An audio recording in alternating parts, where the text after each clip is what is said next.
In the heart of the kingdom of Adara, nestled between ancient mountains and vast savannas, there lived a young princess named Zuri.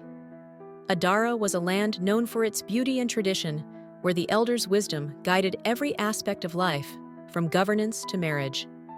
Princess Zuri, the only daughter of King Jahi and Queen Nala, was loved by her people and admired for her strength and grace. But in Adara, like many places in the kingdom, love was carefully dictated, with strict rules about who one could love and how they could express it. Zuri had always followed the customs of her people.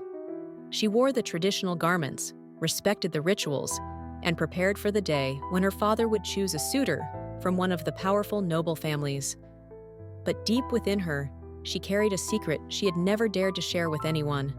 From a young age, Zuri had known that her heart did not beat the same way as other girls her age. She had never felt the excitement or desire that her friends described when talking about the young men in the kingdom.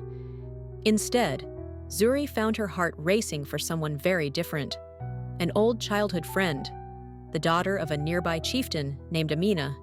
Amina was bold, fierce, and everything Zuri admired. They had grown up together, learning to ride horses and shoot arrows in the fields beyond the palace. But as they grew older, their friendship deepened into something more. There was a spark between them, an unspoken connection that made Zuri feel alive in a way she had never experienced before. But in Adara, such love was forbidden. Any bond between two women was seen as unnatural, a betrayal of the traditions that bound the kingdom together.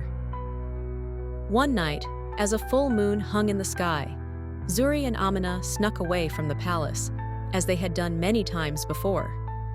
They rode their horses to the edge of the forest, where they often met in secret.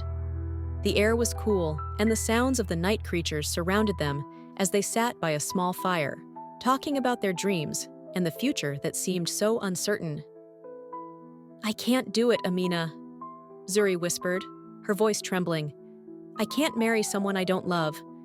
My father wants to arrange a marriage with one of the noblemen, but my heart doesn't belong to any man."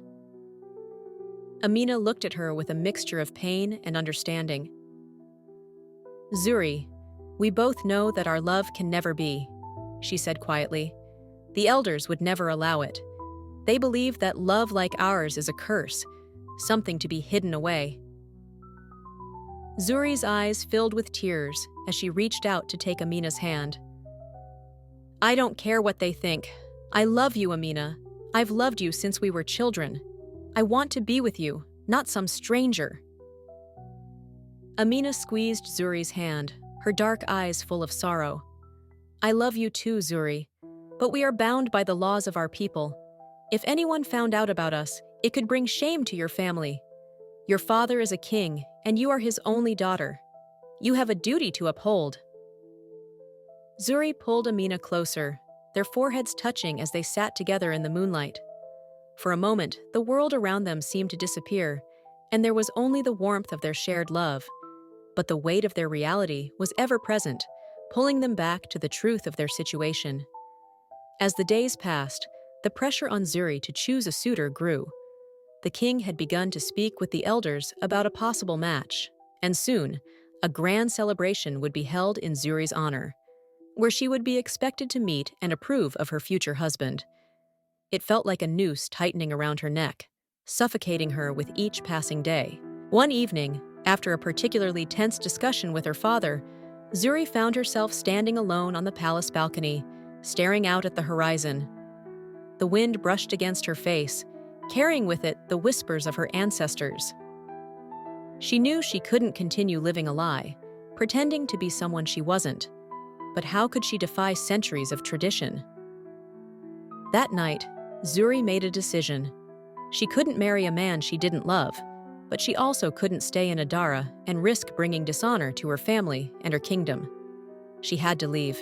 Before dawn, Zuri and Amina met one last time, far from the palace walls, at the place where their love had first blossomed. Tears streamed down Zuri's face as she told Amina her plan. "I'm leaving, Amina. I can't live like this anymore.